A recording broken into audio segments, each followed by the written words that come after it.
Okay, guys, it's 6 o'clock. We'll go ahead and join. Those that join late, they can go back and watch it. It's okay to join a little bit late. I'm Alan Hope. I'm your instructor. The summer school class is only 4 weeks long, so it's going to seem like there's a lot to do because it's compressed into 4 weeks. That may be true, but if you've read my announcements, most of the material is not difficult. I mean, this is nutrition. It's not like physics or math where you have to memorize and a bunch of formulas and stuff like that. This class is going to be unlike any other class you've ever had. So what we do, and I'm going to show you the Canvas shell and show you how you should go through it, stuff like that. This is a fully online class. We don't meet in person. There's 4 meetings every week at Tuesday at 6 o'clock, 6 to about 7. It may say till 8. We probably only go to about 7:15. These are the Zoom meetings. If you miss one, I record them and post them later for you to view. And I'll show you that in just a minute. So going back and talking about the nature of the class, I have quite a few high grades in the class. I've had other instructors say you have a lot of A's. And I said, yeah, that's because they learn the material and they do what's required for the class. I also have bonus points. I noticed some people have already started working some of the bonus assignments. And you'll notice your average is like 1,400%. Don't analyze that too much, simply because you got the bonus points early, so it didn't have a lot of points. Canvas figures up how many points are possible based upon how many you earn to that point. So it's going to go down if it's like 1,400%. You've done the bonus points. There's 4 or 5 ways to bonus videos. The first one doesn't have much to do with nutrition, but the others actually do, but they're bonus. And I'll show you that in just a minute. So going back and talking about the nature of the class, there are weekly assignments. So there's four weekly assignments, and they're called modules. Now I'm gonna screen share with you a minute. So you'll be able to look at my screen. You'll see what I'm seeing. So I'm going to go in and into this class. Now, based upon the type of computer you're using or cell phone, you may not be able to see all this at once, but this is the home page. It has all kinds of stuff. If you want to download the syllabus, you can do all this.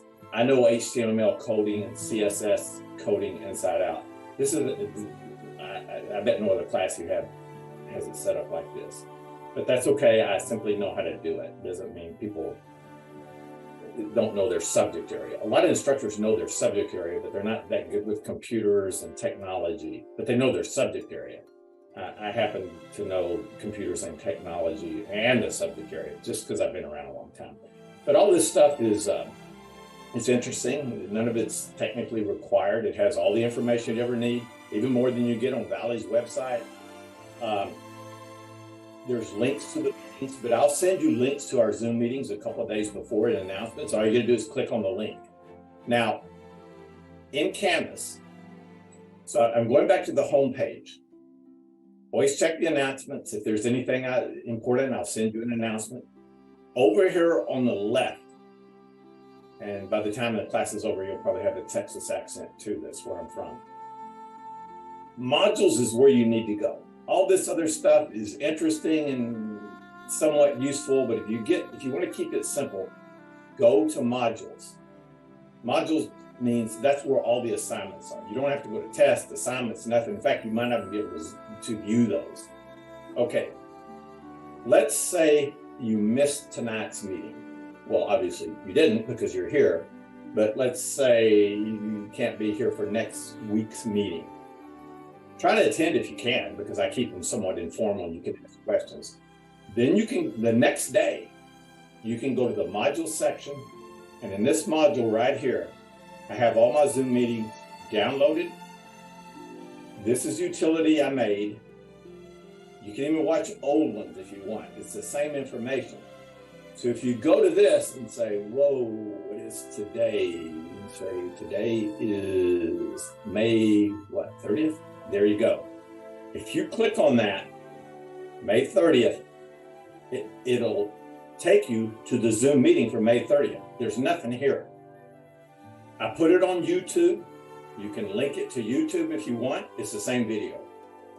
There's another link to actually the Zoom website. It's a little bit different. You can watch it there. If you don't want to do that, actually download the video, tweak it, use video editing, and actually put it here. I put it right here. Let me show you an example of that. So let me go to the last one. We didn't have one on May 9th. April 25th, I think I did. Maybe I didn't. April 11th, yeah, April 11th I did. April 11th, that was a spring class, but they can click on that. That meeting is on YouTube. It's on the Zoom website, but here's the actual video. You don't have to go to any of those places. You click on that, you can watch it. So if you ever miss one, going back, if you ever miss a meeting, you can say, okay, I missed it.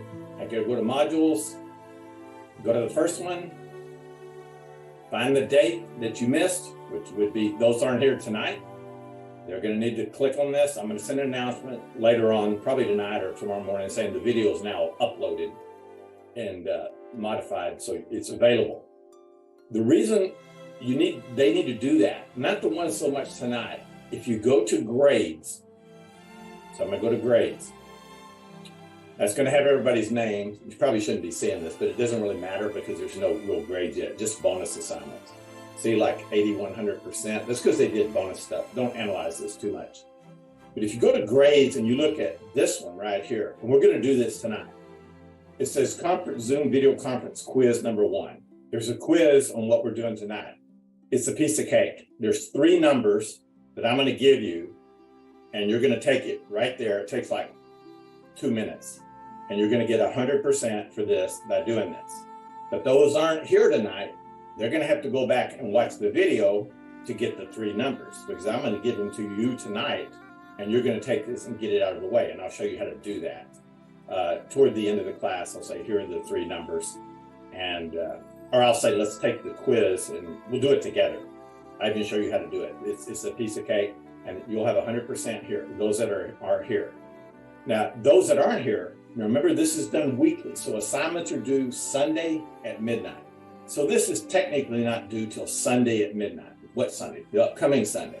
Just like this one, not due to upcoming Sunday. And the first, you can say, well, isn't this next week? Well, remember, there's only 4 weeks. So modules 1 through 4, I believe, are the first week. I'm not sure. I'll have to double check. Let's go back. If you ever get lost, just go to the class, go to modules, and module 1 right here. This is it. 1 through 4, modules 1 through 4, week number 1. That's today to Sunday, June the 4th. Everything is due Sunday at midnight. You could do it on Sunday if you wanted. Now you look at all this and say, oh my gosh, I have to do all that. Not really, because if it doesn't have points underneath it, it's not part of your grade. Like, this has points, we're going to do it tonight. This has points, it's just an introduction. It's a free 20 points, basically. You just click on it and you do it. So, okay, there's that one. This has points. That's a little video I think you'll find interesting, a little quiz you take afterwards. You can watch a video as many times as you want. The quiz is easy, it's true, false. That's worth 20 points. You can say, well, this is worth 0 points. That's because it's bonus points. If you do this, you can earn 25 bonus points. This is well worth it. Well, it says 0. Well, it may say 0, but you will still get 25. That's because I have to put it 0 because you're not required to do it. And I can't penalize somebody for not doing it. If I make it worth 25 and they don't do it, then they would get a 0. So I have to make it 0 and then do it the other way around. But this other stuff is, I mean, it's expectations and these study guides. This one is points and this one is points. So you have like 5 assignments this week that have points beside them. And that's those are the things that you need to focus on. Now, if you go to grades, you can say, okay, you just go to grades. I don't know how it shows up in yours, but grades are the ones that have points. Obviously, it wouldn't be in grades, but 1, 2, 3, 4, 5, 6, 7. There's 7, but this one's tonight, so there's really 6 that have points. No, this one's optional, so there's really 5. It says out of 0, it'll say optional. And it explains in detail kind of how to do it. People that do it get the points. Even if you don't do it very well, you'll get some points. So it's not that difficult. As long as you stay up. You say, okay, got to have done to here by the end of this week. And next week is modules 5 through 10 or 5 through 9. I'm not sure. Might be 5 through 8. Check in modules and you'll see. And that's what you do for the next week. Now, you can't do these yet until they open up. They open up at midnight on Sunday for the upcoming week. So you can't like work the whole course in like the first week. They open up week by week. Now, so go back. I'm going to go back to the course homepage here. All this stuff is interesting. I have like welcome video and some interesting stuff there. The bonus stuff is actually a document that's actually due this week. If you want to do it, you don't have to. You're not going to find another document like this anywhere on the internet. I can tell you right now. This document took forever to make, but it's the bonus assignment is you have to pick out a vitamin and discuss it and explain it. These are all the vitamins. Now, some of them are classified as vitamins, some aren't. You won't find anything as detailed as this. For example, if you say, what is vitamin B6? If I click on B6, it's pyridoxine. There's a video. The videos are simple. It says in 3 minutes. And then there's an explanation of kind of what it is, etc. A lot of things are vitamins that you're not really aware of, and it goes into detail on some of them. But this is not required for anything. It's just all your information, like vitamin D3, D2, because there's so much controversy on it and there's one on minerals too. I did the same thing with minerals, vitamins and minerals, because they're somewhat misunderstood. But those I think the bonus thing says vitamins or minerals. Pick one or the other. Let me go back and see if I can find it. I'm on the home page now, which is called the syllabus page. It has a bunch of extra stuff on there. Just 1 second. You're getting dizzy watching that now. Okay, here's the mineral document right here. This is done the same way. The minerals. And it even talks about the percentage, like of a person. I think it was this person. The way it said 155 pounds. If you weigh 155, kind of light for a guy, but how much is U.S. oxygen? 94.6 pounds. I know you're thinking of the air you breathe, but oxygen's in everything. Like H2O, water's oxygen. So talking about the bonded forms of it and carbon, these are the elements of the universe too. The universe, the first 4 elements of the universe are right here. So we're sort of linked to the universe. But anyway, going back and kind of getting ahead of myself a little bit. So the first thing you need to do during the week, go back to modules during this week. It doesn't have to be the first thing, but this, if you go to the modules and you say, okay, which one has points? This one we're going to do tonight. You're going to get 15 points. Class introduction. You click on that, and it just it tells you what to do. Has a little humorous video I put in there. But some people have already done it. See, they put my name as so-and-so, and then you reply to 2 other people. It'll tell you exactly what to do up here. Once you do it, then it's not graded yet from my end or your end either. I go to grades, and I can show these because there's no grades assigned yet. These pieces of paper here means this person's done it. And if people have already done it, so they've done it. And basically, unless they didn't do a good job, they'll get all 20 points. If somebody doesn't reply, make sure you reply to 2 students. You post a reply, it'll say, who are you? Why are you in the class? Just, a paragraph. And it says reply to 2 other students' posts. It'll explain all that. You just read it. and you reply, and you can get 3 points there. This is the first video, that, the one that has it's only a 10-question quiz. It's a real simple quiz. But watch the video a couple of times. It's on research. Most of it's published is wrong. I know that sounds bizarre, but it's true. That's the optional one if you want to do it. And this is another one, alternate day fasting. That's a discussion. There's no quiz. You just watch the video and post the reply or discussion. It'll tell you what to do. And then there's another video. This one has a little quiz associated with it. And then there's discussion on this one. The discussions are pretty simple. So that's what's due this week. None of these are really complicated. The first major test isn't until week 2. It's worth 200. It'll say out of 200. It's either week, I think it's week 2. I'm not sure. You check the modules. I'm pretty sure it's in week 2. Now, so for the test, let's talk about the tests. There's 5 chapter tests. They're open book, open notes. Not that you're on the internet anyway, not like somebody could watch. I'm not going to use these invasive tools that spy on you and stuff like that. It's ridiculous. But the tests are open book and open notes, and they're made from the study guides, not from the book. Now, the study guides are made from the book. So you're going to need the book to answer the study guides. That is the most time-consuming part of this class. So I'm going to go back to modules, and you can work on them together. You don't have to. You can do one. Somebody else can do one.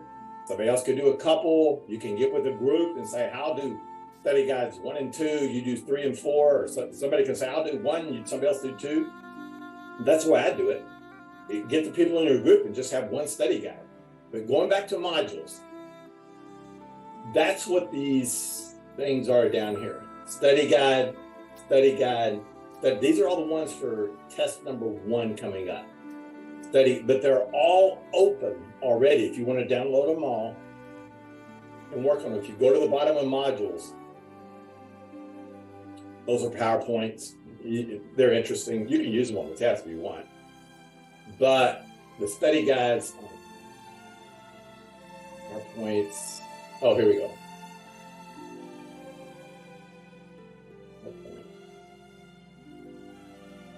Oh, hold on a second. I take them out. I may have to go back and add them. No, here they are. They're at the bottom. They're study guides. You open them up. You can print them out, and you can use them on the test. And those questions are the same questions on the test. Not all the questions on the study guides are on the test, but the test, I want to say all of it, 95% of it is from the study guide. For example, I'm going to open up chapter number 1. Now it's online. You can do it. Oh, that's it right here. You can do it online, but you can download it right here. When you download it, it'll be in Word. You can work it, put it right in the answers right here, and use them for the first test. The first test is chapters 1, 2, 3, and what is called Spotlight A and B. So there's 5 study guides for the first test. So what I've set up, so I'm going back, and I'm kind of getting ahead of myself a little bit. If you go back to the home page, I think I've set it up like this. If not, I'll double check. Study guide room, right here.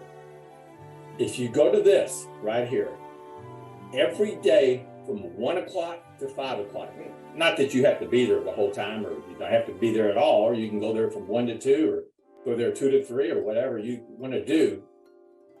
If you click on this right here, this will take you to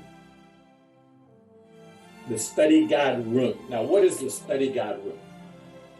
It's just the Zoom room that I set up that's open every day, including the weekends, from 1 to 5 o'clock.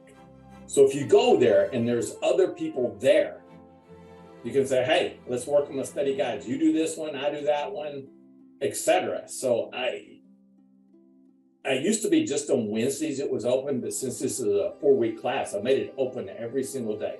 For example, I'm going to click on this and see what happens. See, it's trying to open up a Zoom meeting.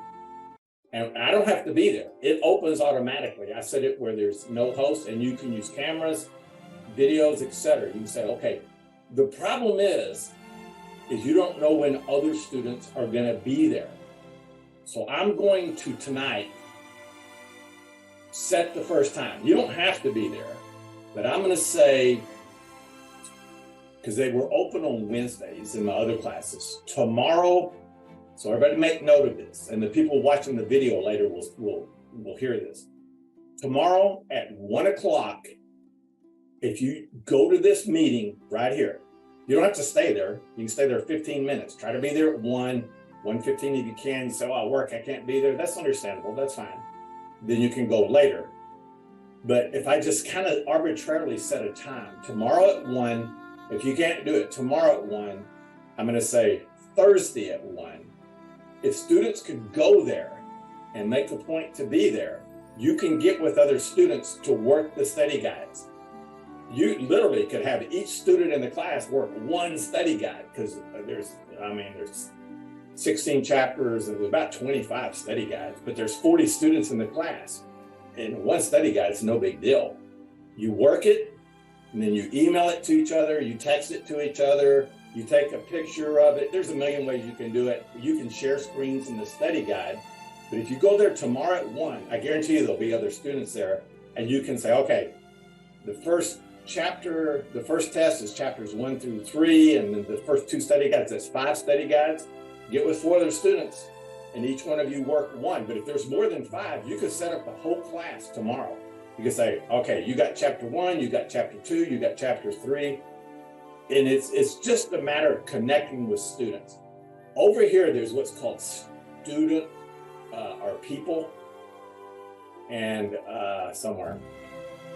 Anyway, here, and then you can email other students in the class. And there's a lot of ways to get a hold of them, but I'm trying to set a time where everybody will be there, as many people as can in the beginning. So that saves a lot of time. That's the thing that takes the most time in this class, is working those study guides. And a lot of the study guides, they may seem arbitrary, like, I don't know what he's talking about. It says vitamin C is. Was that true, false, A, B, C, D? Well, in that case, just write down, it's ascorbic acid, it's water soluble. Just put down a few notes, because I don't put most of them are the exact question, but a few of them are a little bit vague by intention, by design, just so you have to read up on it and look at it a little bit. The tests are not hard. I have a lot of students. 200 questions may seem like a lot, but it's really not. It's not. It doesn't take not 200, 100 questions. It's 100 questions. It may seem like a lot, but it's not.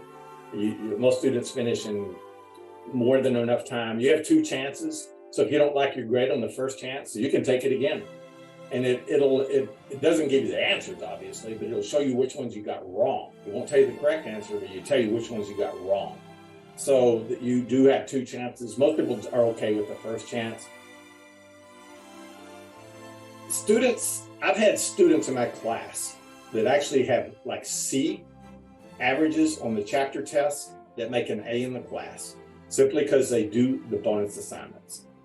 For example, they just do so-so, but they do all these bonus assignments, and they end up with an A, even though the test averages of these 200, that might be like a 70, 71, the next one's like a 72, and one they didn't do that well on.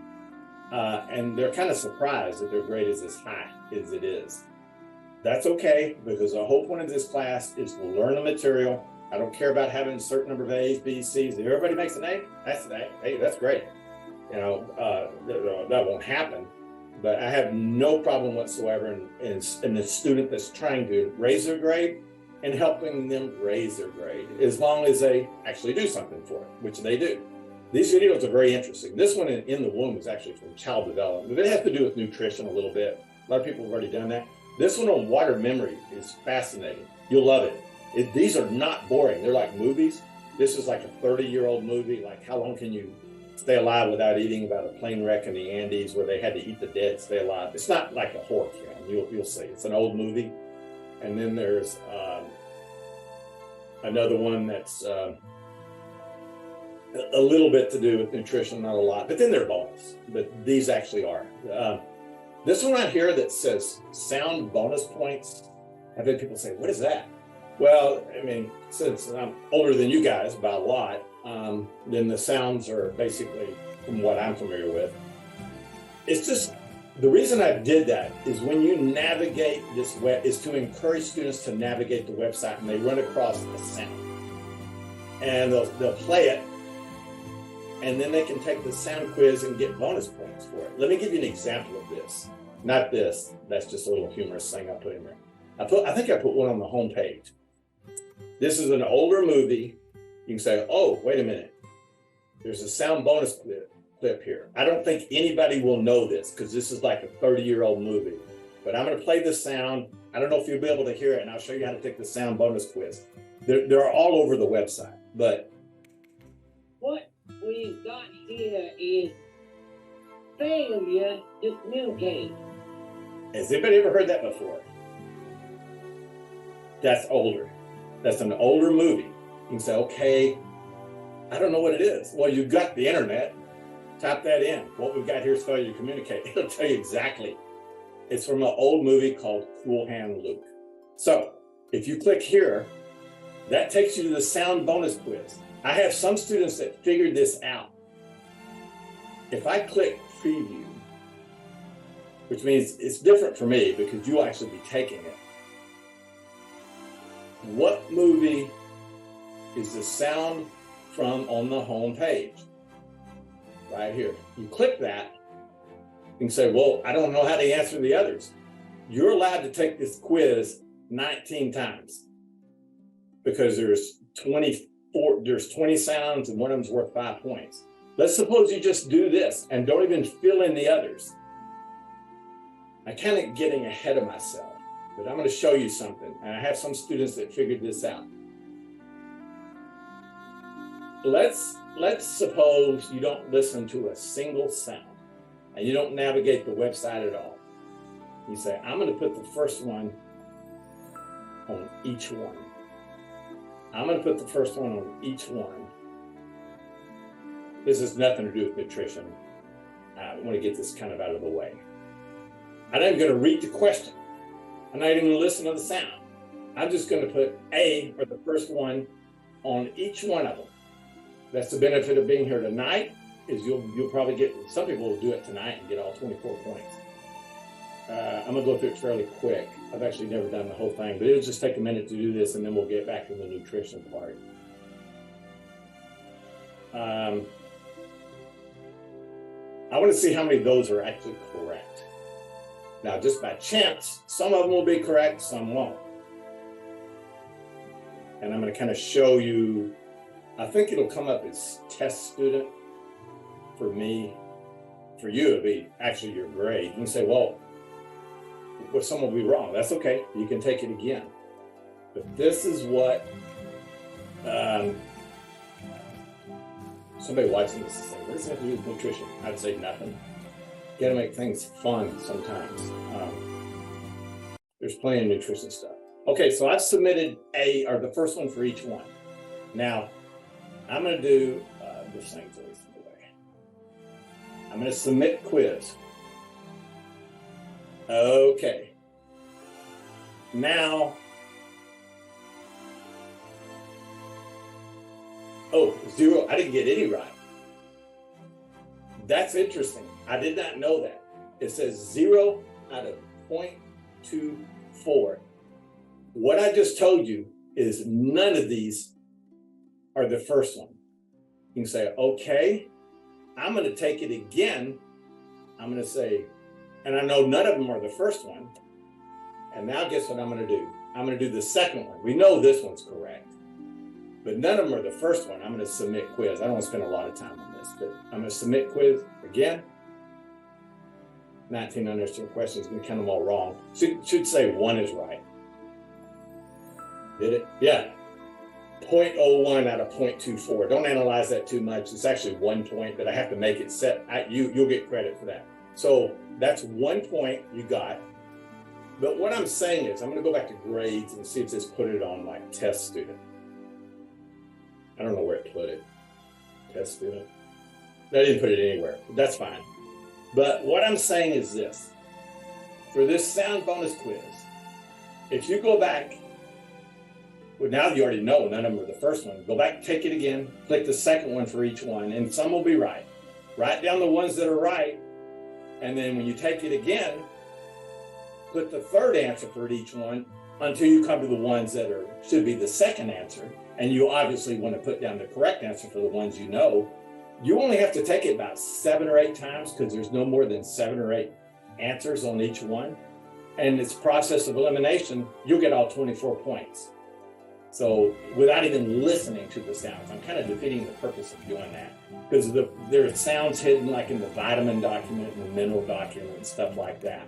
So it's just kind of a fun thing that I do. Like for example, on this one, I've had very few students actually find this on the vitamin document. Unless they actually go through the whole thing, I happen to know which one it is. I think it's vitamin Q. There actually is a vitamin Q, not technically listed as one, and we'll kind of go over that a little bit. Is that it? Yeah, here it is. Name the sound, but this one's 5 points. We're finding it. So you click it, it'll play it. You click this, it'll take you to the test. But you don't even have to do that. You can do it the way I actually talked about. You can get 24 points tonight by doing that. But you say, well, write down the correct ones as you go through it, submit them again, go down process of elimination, and you'll get them all. I'm trying to get I like students to have a lot of bonus points lined up. So if they don't do that well in the first test, they don't freak out and go, oh my grades, it's such and such. That's not, I don't think this I have to worry about. So I want to get into, now, so remember the study guides, I'm getting all the hard stuff out of the way first. The study guides, like I said, open book, open notes. Almost everybody's registered for the class.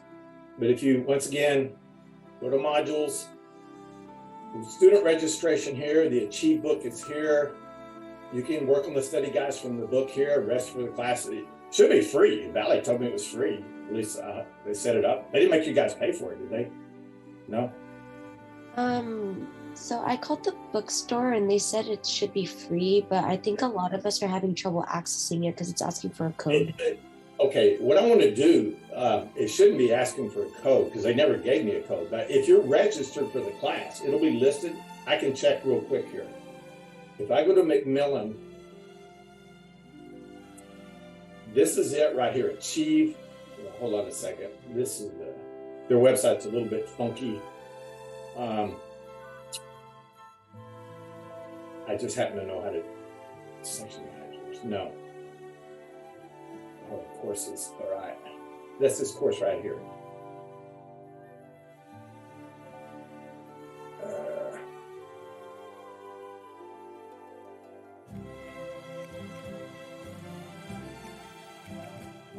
Whoa. Should be more than that. Has anybody got registered yet? Because I just see one person. That's not right. If it's, I'll figure this out. I'm going to call the bookstore tomorrow. They should not be asking you for a code. That is not right. It should be when you click on the link, it should absolutely work. But it doesn't look like it is. If I go to, well, maybe it's not letting me view. Hold on a second. Section managers. That's this one. Because I thought I looked at the grade book. It says one person registered. Yeah. Whoever that was probably paid money. If you did, get it back. That's not right. I'm going to correct that tonight. Probably tomorrow because I have to talk to the bookstore. I'm going to do some things tonight to see why that is. So if it's asking you for a code, it should not be doing that.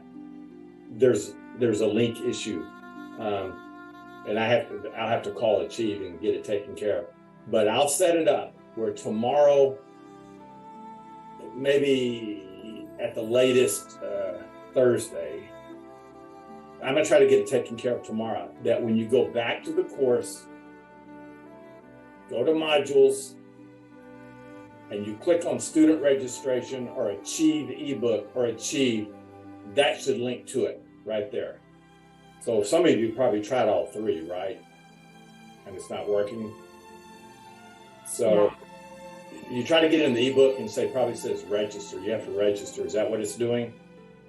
Yeah, all three links say the same thing where it just says welcome to like the class and then it's asking for a code.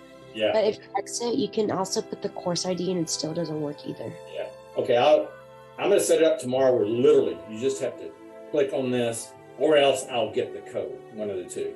And I check your announcements. I'll send the announcement when everything's set. So don't get too frustrated with it right now. There are actually no assignments from the book. The book is just used to work the study guides.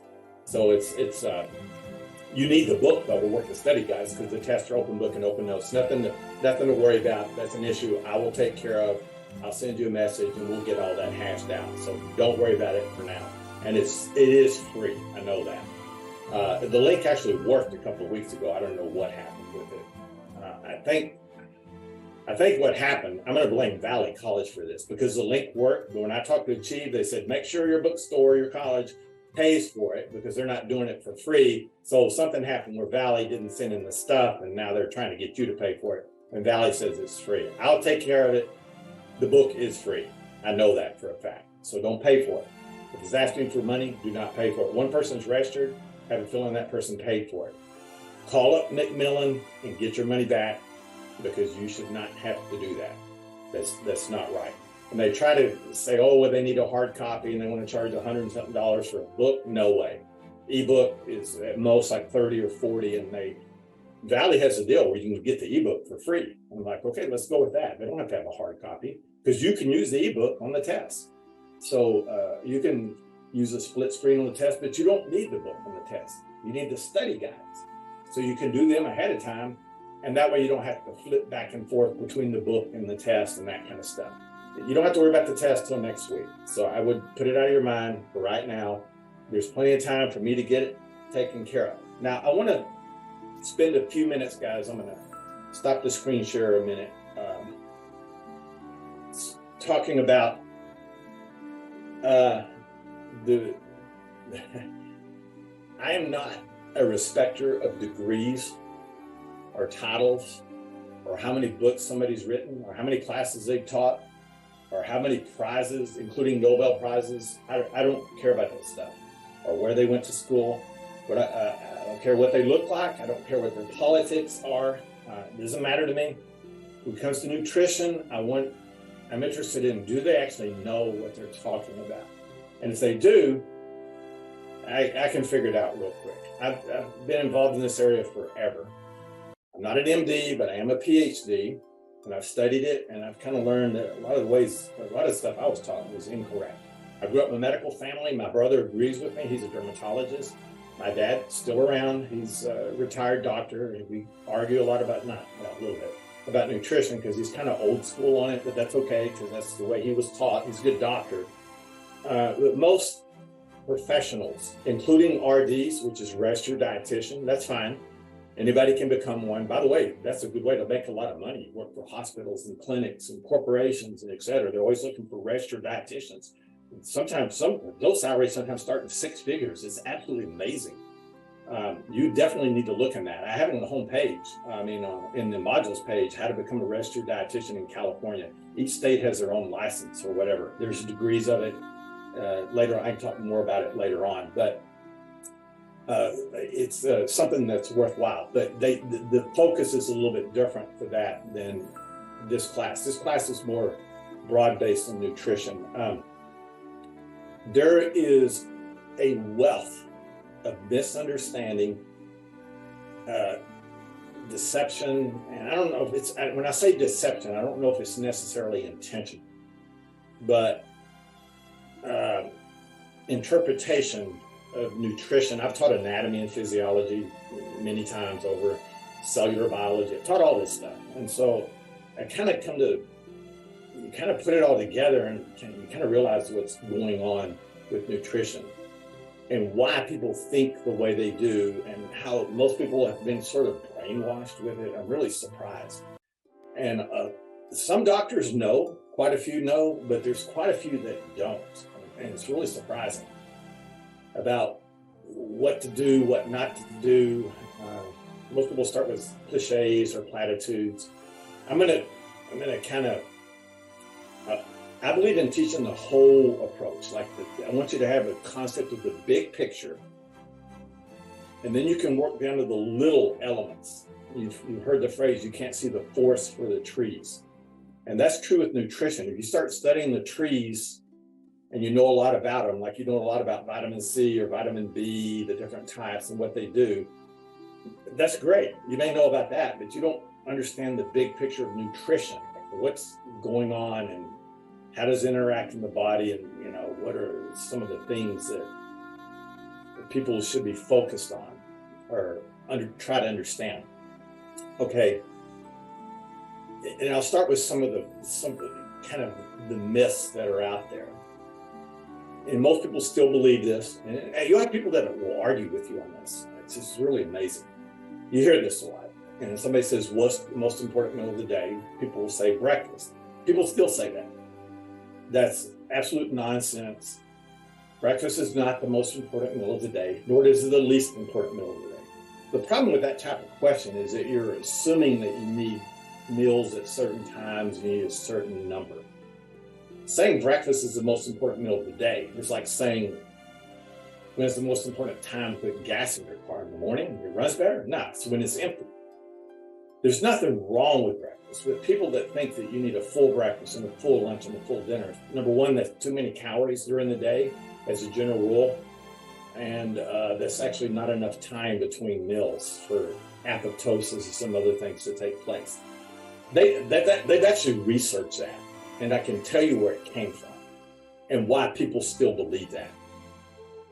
That goes back to the 1700s, where they had these one-room schoolhouses, and teachers noticed that kids that had breakfast, they did better on tests, they were healthier, they behaved better, they were just all around better. And kids that didn't have breakfast didn't have those traits. Well, so they said kids should eat breakfast, and that goes down to today. That's actually true today. Kids that have breakfast and et cetera actually do a little bit better on the test, behave better, less sick, and are a little bit better off. But it's not the breakfast that does that. Back in the 1700s, kids that had breakfast, their parents had money. And when they had money, they could afford food, they could afford housing, they could afford books, which were rare back then, they could afford doctors. And all those traits were the reason the kids did better. Breakfast just happened to be part of that group. It's not cause effect, it's just correlated with it. And today, why does that occur today? Well, because most parents believe that breakfast is important. Well, the parents that are conscientious will try to encourage their kids to eat breakfast. Well, that's not all they do. If they're conscientious, they study with them, they take them to the doctor, they do other things. And so those kids tend to do a little bit better. Other parents may actually believe breakfast is important too, but they don't care, so they don't do anything with their kids. They don't, and so those kids fall in a different category. And so they do worse and behave worse and stuff like that. And they say, oh, they didn't have breakfast, and these kids had breakfast. It wasn't the breakfast. It was just a trait of those group of people. People use correlations all the time to try to prove things. They don't prove anything. Correlation means one thing is related to something. It doesn't mean cause effect. And very often in nutrition, people try to establish cause effect. Cause effect is almost impossible to prove. And people get confused on statistics, like what does it mean? You have to understand statistics to get into multivariate analysis and stuff like that. For example, I'll show you how ridiculous correlations and cause effect are. If you ask most people this, if I said, kids with bigger feet in elementary school do better on math or are better at math, most people say, oh, but I say yes, no, or no relationship. Almost everybody would say no relationship. But I can tell you right now, the correlation is almost a 1. which means it happens almost every time. Not always, it's like a 0.95. Kids with bigger feet in elementary school do better in math. If you just take that at face value, it sounds ridiculous, but it's not. Think about the original statement. Elementary school is grades 1 through 6. If you give the same math test to first through sixth graders, fifth and sixth graders are going to do better. Fifth and sixth graders also have bigger feet. So it is correct to say kids with bigger feet do better in math on a particular test than kids with smaller feet. But it's not their math ability, it's the fact that they're older and have had more experience. But it's a true statement. It is, the correlation is true. I know that sounds strange, but when it comes to nutrition, they do this all the time. Kids that take vitamin C and adults that take vitamin C have less colds, and they're less severe. That's true, but it's not the vitamin C. It's just that people that take vitamins, or parents that give their vitamins to their kids, tend to be conscientious. They're probably a little bit healthier. Maybe they work out, eat properly. That's why they have less colds, not the fact that they're taking vitamin C. So it's, if somebody's using a different laptop, okay, that's fine. Like I said, if you miss part of the meeting, they're always recorded for later. It's not the vitamin C. Vitamins, it's nothing. It's not harmful to take it, but it's a thing they use to promote it and sell it and stuff like that. You have to look at the bigger picture of what's going on. In nutrition, I want you to think. I don't expect you to remember this, but I want you to look at the big picture. We have about 100 trillion cells in our body, not billion, trillion. Now, some books will say 10 trillion, but it's semantics. That's a lot. You take 100 trillion cells. Cells are incredibly small. Some are bigger, some are smaller, but 100 trillion cells. That's amazing. These cells make up you have a cell. You put a bunch of cells together that are similar. When I talk anatomy and physiology, this is kind of the way we went to it. You put a bunch of heart cells together, you have heart tissue. You put heart tissue together, you have a heart.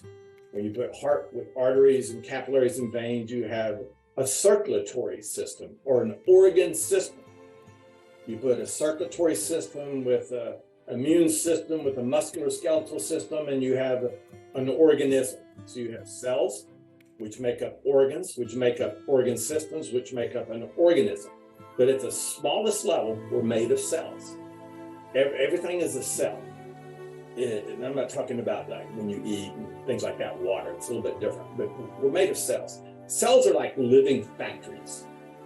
Cells live and die, can live and die many times. Not that particular cell, but other cells make copies of themselves.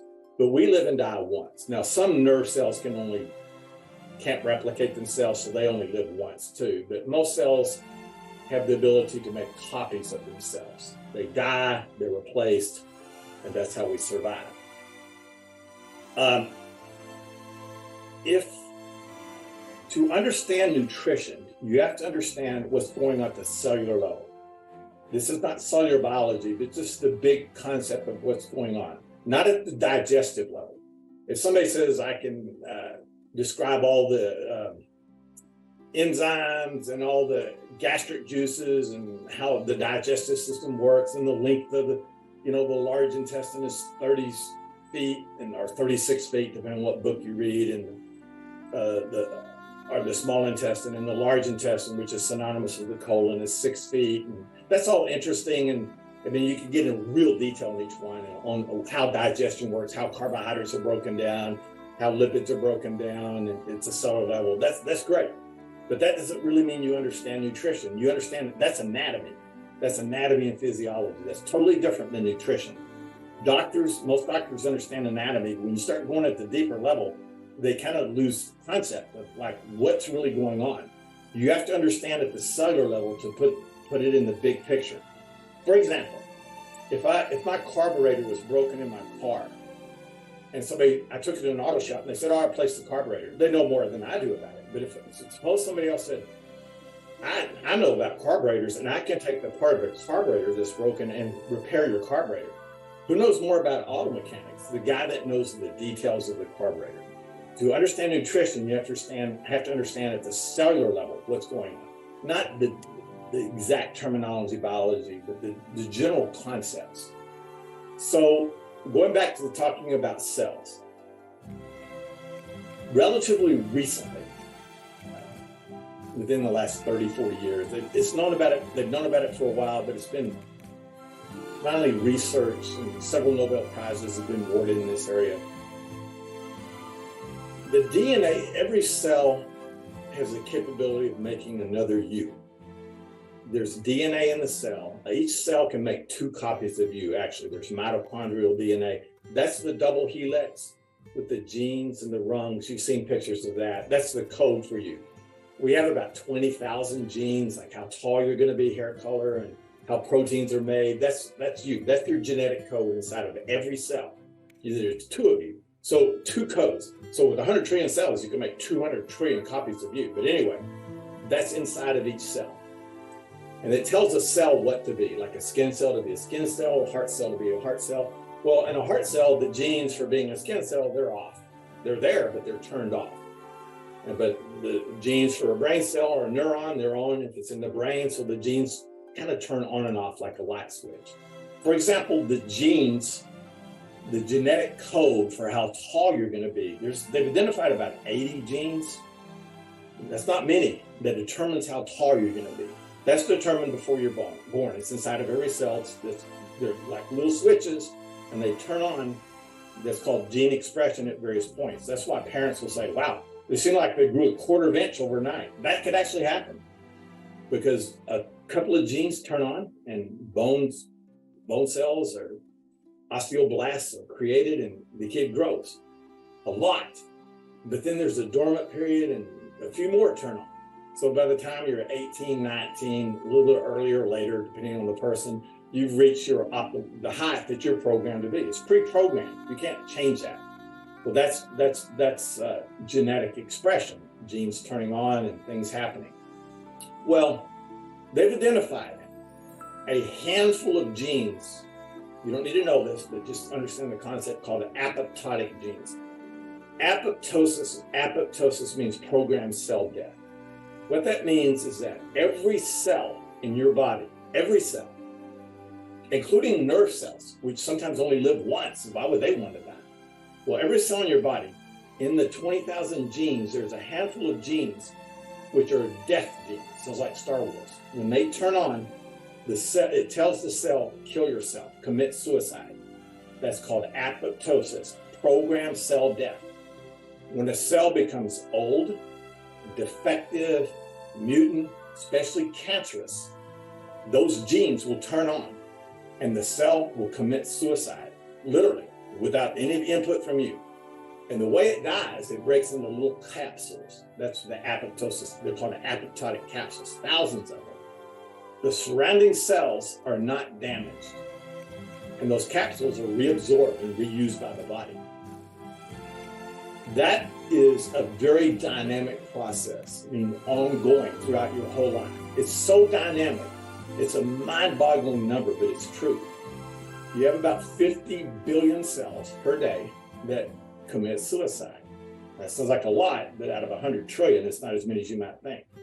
But it's about 1 million per second. Every second of your life, 1 million cells kill themselves. Well, where? Everywhere. Skin cells, eye cells, heart cells, brain cells. What kind of cells do it? The ones that are old and defective and cancerous. This is good. This keeps you alive. Without apoptosis, you wouldn't live a few days. You would die. You'd be overwhelmed with cancer. When a cell turns cancerous, it's programmed to kill itself. That is a very dynamic process, and you can read up on it. There's journals about it. It's called apoptosis. Unhealthy cells need to get out of the way because old, cancerous, disease cells, if they're allowed to hang around, they're going to make old, cancerous, disease copies of themselves. That's how cancer spreads. You need to wipe out the older cells. That's apoptosis. Your body does it naturally, but anything that interferes with apoptosis or slows it down allows unhealthy cells to survive. And that leads to aging, accelerated aging, It leads to disease, autoimmune disease, it leads to all kinds of cancers, leads to just a myriad of problems associated with almost every disease you can think of. It's absolutely related to diabetes, which we'll get into a little bit later in this class. Now, this is going to sound like an absurd statement, but this is kind of throwing it at you all at once. I want you to look at the bigger picture. But it's absolutely true. I can quote study after study, but I don't have time to go into detail on it. All cells use for energy, at the basic level, use glucose, blood sugar. Glucose to a cell is like gasoline to a car. Now, cells can run on ketone bodies and fatty acids and other things, but it's mainly glucose. If your glucose level goes to 0, you'll die. Just like if oxygen level goes to 0, you'll die in like 8 or 9 minutes. Your body won't let it happen. People freak out on hypoglycemia. Hypoglycemia is not the same thing as diabetes. Diabetes is high blood glucose. Hypoglycemia is low. Never heard anybody dying from hypoglycemia. You could pass out, which is very scary. You could get so low you could pass out, but you don't die. It's like dying from lack of oxygen. You can hold your breath till you pass out, but you're not going to die. You can die from too much. You can go into diabetic shock, etc. But hyper is worse than hypo. But anyway, all cells use glucose. So where does the glucose come from? Well, it comes from the food. It's put in the bloodstream. The cells have the ability to take it in. And what happens is that all cells, including cancer cells, which use about 200 times as much glucose as a regular cell, they're gluttonous because they rapidly divide so much. When you drop glucose level, blood glucose level, by not eating for a period of time, and I mean, it takes more time than you might realize, your body's not going to let it go to 0, let it get low, and you might not feel good because you're not used to doing it. But when you drop it, every cell in your body is under a little bit of stress. That stress is actually beneficial. It's not detrimental. It may seem like detrimental to you because you're not used to it, but it's actually beneficial. That is called a hormesis. You don't need to know this, but hormesis means stress, which causes positive change or positive adaptation.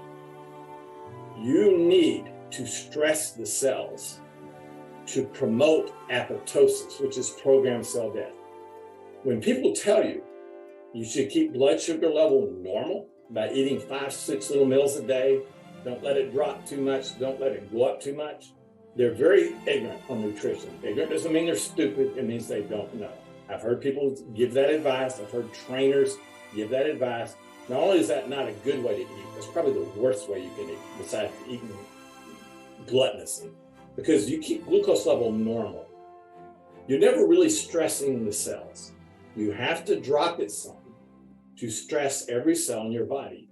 When you do that, the weak cells are the first ones to die. Those are the cancer cells, the disease cells, cells that trigger diabetes, all kinds of things. When you keep it normal, you're allowing unhealthy cells to stay alive, and they're going to make unhealthy copies of themselves. Glucose level needs to oscillate down and up, not normal. Normal sounds healthy, but it's the wrong way. Telling somebody to keep it normal is ridiculous. That's like saying, how do you make your heart stronger? Oh, keep your heart rate normal? No. You walk, you run, you stair step, you get it up. High blood pressure, you're under stress, you're going to have heart attacks probably when it's going to happen. Stress the heart to make it stronger. How do you make your bones and muscles stronger? You lift weights, you work out, you walk, you run. Stress makes it stronger. How do you make your immune system stronger? You get sick. As a kid, it boosts your immune system. Stress, hormesis, makes you stronger. That does not what kill you, makes you stronger. Nutrition is no exception. This is what, when people are not used to doing it, think it's unhealthy because they get a headache. The fasting, actually, we'll actually get into that too. When somebody says, I can't skip a meal, I get a headache, I can tell you a lot about their lifestyle that's not healthy. Doesn't mean they're unhealthy, but they're heading that way because they're sort of addicted to normal blood glucose. And if you always don't let it drop some, then your brain is not used to it. So your brain says, oh, headache. But if your brain gets used to it, it won't give you a headache all the time. Headaches are idiopathic, which means of unknown origin, 90% of them. But it's usually what you did before which causes the headache. You ate something, you didn't eat something, your glucose level drops, you're not used to doing it, it's going to give you a headache. Well, if you're used to doing it, eventually the brain sort of adapts. But it's this lack of stress by eating regular 3 meals a day or eating every day that triggers these unhealthy things that happen to people. The more time you have between meals, when I say time, I'm not talking 3 meals a day. For example, eating every other day or 1 meal a day is by far healthier than 3 meals a day. There's no question about it. There's tons of research on it. Now, you need the proper amount of nutrients over time. You don't have to have them daily or at regular intervals. You don't need anything daily. Maybe oxygen and water, you can go about 7 days without water. But thinking that you need vitamin C every day and vitamin A every day is ridiculous. That's like driving your car around. And did you use some brake fluid? Yeah. Do you replace it? No. That's like vitamin A. Did you use some transmission fluid? You replace it in the day? No. That's like vitamin C. The body works the same way. You don't need to replace everything daily. That RDA, recommended daily allowance, has been changed to DRI, dietary reference intake. It means you need a certain amount over time. The more time you have between meals, the healthier you'll be. There's no question about it. Studies on weight show this. People, they eat the same amount, but they eat it in 3 meals. Another group ate the same amount. They ate it in 2 bigger meals. Another group ate the same amount, all one huge meal. Remember, they ate the same amount during the day. But those that ate all of it in 1 meal lost weight, and those that ate it in 3 meals couldn't lose the weight. How is that? They're eating the same number of calories because there's more time between the meals, which means the group that ate less often tapped into their fat cells for energy. And so they started losing weight. It takes about 18 to 24 hours to tap into fat cells for energy. And if you don't go that long without eating, your energy is not coming from fat cells. It's coming from the liver and the muscle. So that's a little bit of a different issue. We'll kind of get into weight. Weight's kind of hard for people to understand a little bit. It's actually possibly somewhat overweight and still be healthy. Just like thin people can be unhealthy. It's not just weight. It has to do with a lot of other factors besides weight.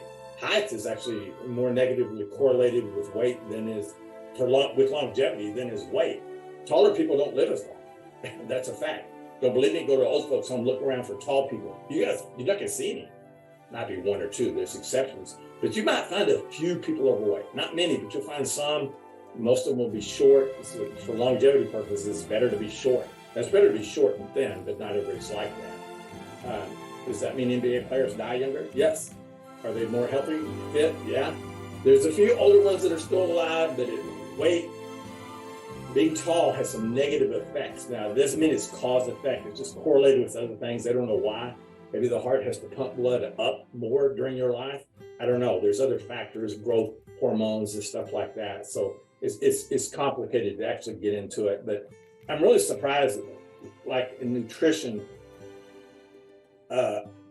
like doctors, and we're going to wrap it up here in a few more minutes, guys. Doctors that, when we get into diabetes, some of the advice that people are given even by doctors, by diabetic doctors, is so counterintuitive. I'm like, my gosh. I had a guy in my class, I have to give this little example. When I taught anatomy and physiology at Cal State Northridge, this guy's like 25 years old, African-American guy, nice guy. He was heavy set, big, thick glasses, set in the front. Now remember, this is not nutrition, this is anatomy and physiology. Very polite, but had narcolepsy, kept falling asleep because it was a morning class, so he brought me a thing. I said, okay, no problem. But he started talking a little bit about, he asked me if he could discuss like his health condition. I said, yeah, sure. I said, I'm not a doctor, but I know quite a bit about it. And he said, well, I'm falling asleep a lot because I'm diabetic. My doctor told me I need to eat breakfast before I have class, as I ate for class, and it's making me sleepy. And he says, I don't feel good when I eat it. I said, so you're diabetic, and your doctor told you need to eat breakfast. I said, you better get another doctor, because he knows. He doesn't know about diabetes. That's ridiculous. Diabetes is high blood glucose, not low. It's already, eating breakfast is going to make it higher. I said, if you're hypoglycemic, that's a little bit different, but that's usually not the problem. Diabetes is high blood glucose, not low. And he said, I just feel better when I skip it. I said, you need to start skipping it. And so, make a long story short, we got into fasting and eating every other day. Guy was probably 100 pounds overweight, maybe 120 pounds overweight. During the course of an entire semester, I said, forget everything you've been told. I want you to go on this diet. I want you to eat only every other day. But on the days you eat healthy, eat fruits and vegetables. You can eat some fatty foods and stuff. You're eating every other day. I said, when you start doing it, I said, have you ever done that? He said, no.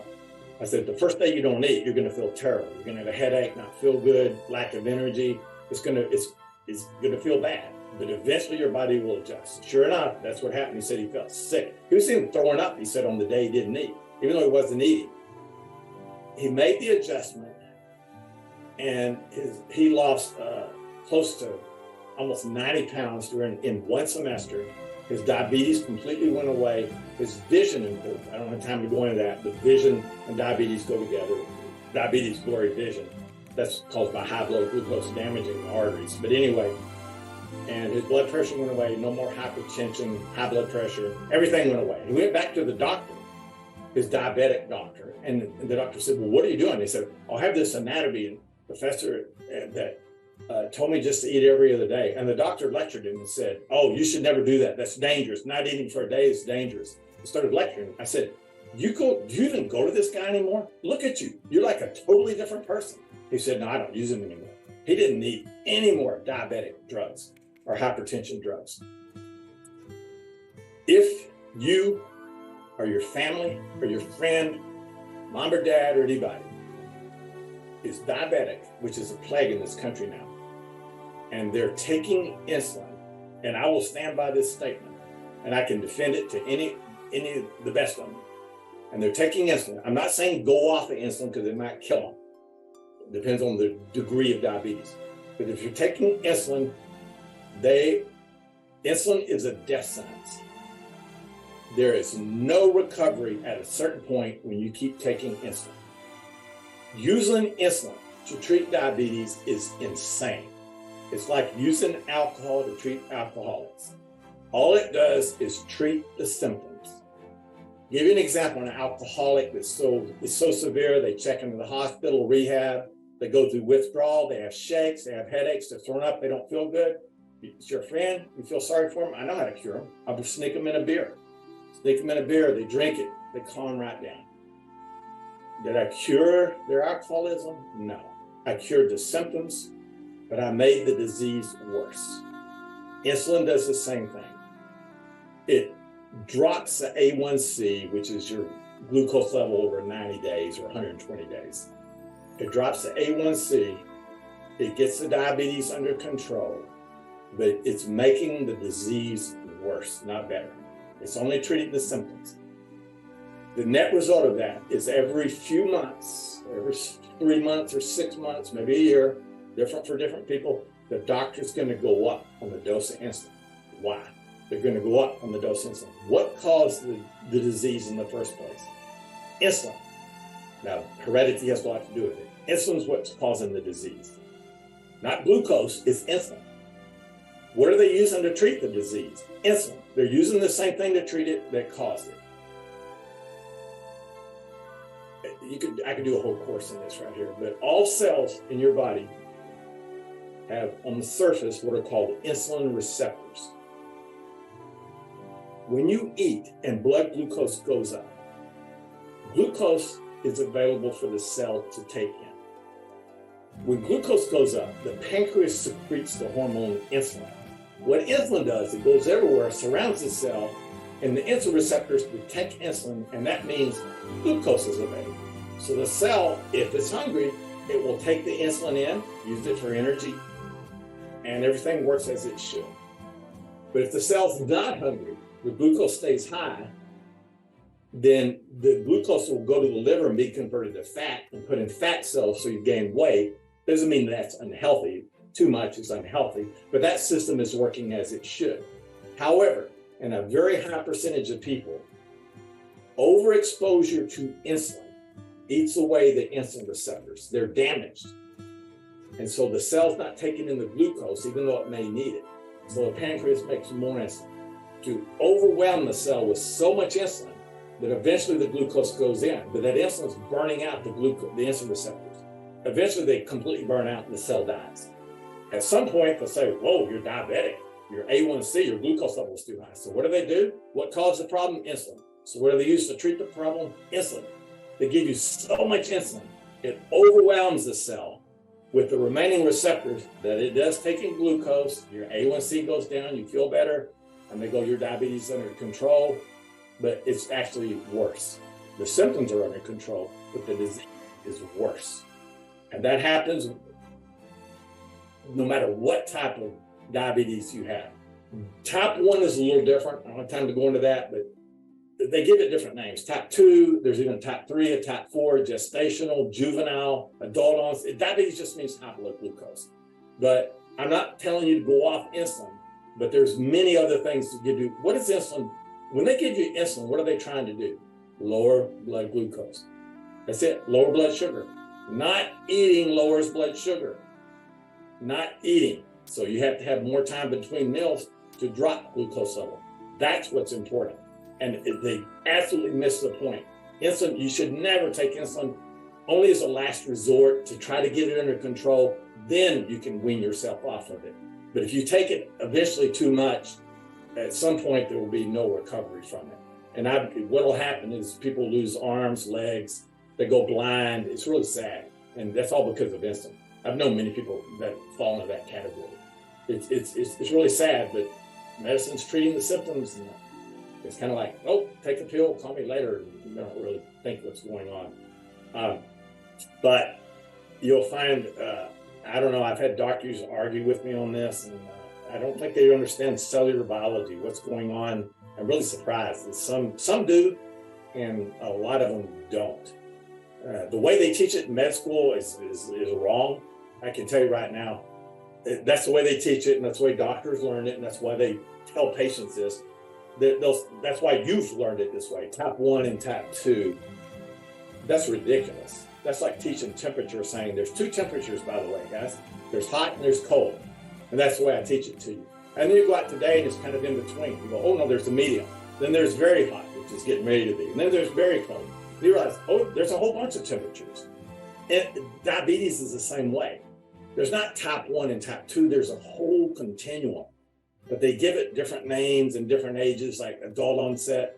There's no such thing as type 1 diabetes. You would die in the womb. You wouldn't even survive development if your pancreas wasn't making any insulin. You couldn't even survive.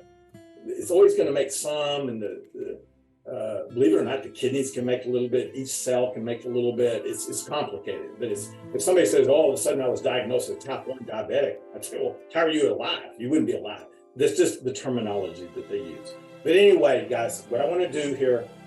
Anybody have any questions on anything? I know I've thrown a lot of stuff at you, but we'll go into more detail on this. Basically, this is not a hard class. Try to work the study guides. Start working on the study guides. Get your grades high with the bonus points so that you can kind of relax a little bit. What I want to do right now, I'm going to go back to screen share, and we're going to all take that little quiz together. I'm going to show you how to do it. So screen share. Don't get your doctor all pissed off at me. I don't know. I've actually had doctors do that. Most of them understand that some do, some don't. Anyway, so I'm going to, not quizzes. Yeah, I need to go to quizzes because I need to open this up. Now you're looking at what I'm looking at right here. You don't have access to this on yours. You have access to grades, but let me go. Now I'm going to go to modules because this is the way you're going to do it.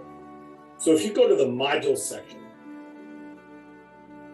right here. So this is week 1. This is a little 15-point quiz. So if I click on that, you can do it with me right now if you want. Now you may not see it like this because remember, I'm the instructor, so I'm going to see the view here. I don't know what the answers are, but I'm going to find them real quick. So I have to edit it. You don't have these options here. I go to questions, details. Okay, so make a note of this. Jot it down. What is code number 1, 434, Code number 2, 233. Code number 3 is 324. So what you need to do is, now don't start it yet because it only gives you like 2 minutes to take it. If you've already started it, that's fine. Just, take them all, but you can't sit there and lollygag on it. So go back when you're ready to take it. And you go to this, and you go, okay, I'm ready to take that quiz. I've got the 3 codes written down. You do it, and then when you go to grades, it'll say 100%. And so that's a good way to start out. Anybody have any questions on anything? I put a lot out there tonight. I look forward to working with you. If you have any questions, you can always, check. You can always send me what are these called? Inbox announcements. I'm pretty good at responding to those. If some glitch comes up, I'll try to take care of the glitch with the book tomorrow. So nothing to worry about for now. Other than that, if you have time, kind of preview the website, look around a little bit. I have a lot of information out there. I don't have time to go into a lot of detail on all of it, but I don't mind going into detail on a lot of that stuff. Okay, guys? I'm going to end the meeting. Have a good evening, and I will see you at our next meeting. Okay? Okay, guys. Bye, everybody. Thank you.